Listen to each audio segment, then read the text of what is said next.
الحمد للہ وحدہ لا شریک لہ والصلاة والسلام علی من لا نبی بعدہ وعلی آلہ واصحابہ الذین اوفوا عہدہ اما بعد۔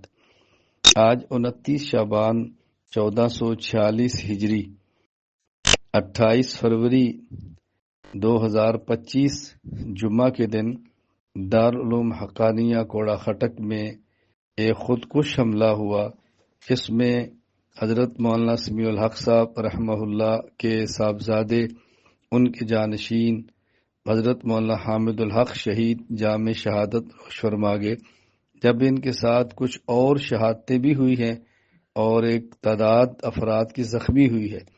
اللہ تعالیٰ ان تمام شہداء کے درجات کو بلند فرمائے اور ان کے لواحقین پسماندگان کو صبر جمیل عطا فرمائے، اور جو زخمی ہیں ان کو اللہ تعالیٰ صحت کاملہ عاجلہ مستمرہ عطا فرمائے۔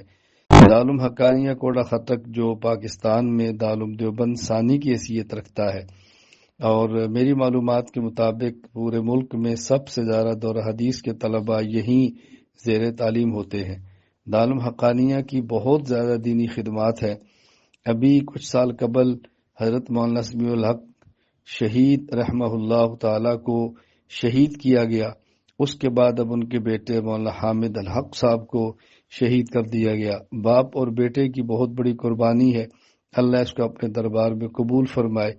میں اس پیغام کے ذریعے ہر سننے والے شخص سے گزارش کروں گا شہداء کی درجات کی بلندی کی دعا فرمائے، اور جو زخمی ہیں ان کو ان کی صحت کی دعا کریں، اور دعا فرمائے کہ اللہ تعالیٰ مدارس، مساجد، خانقاہیں، دینی مراکز اور دنیا بھر کے مسلمانوں کی تمام شرور سے، فتنوں سے حفاظت فرمائے۔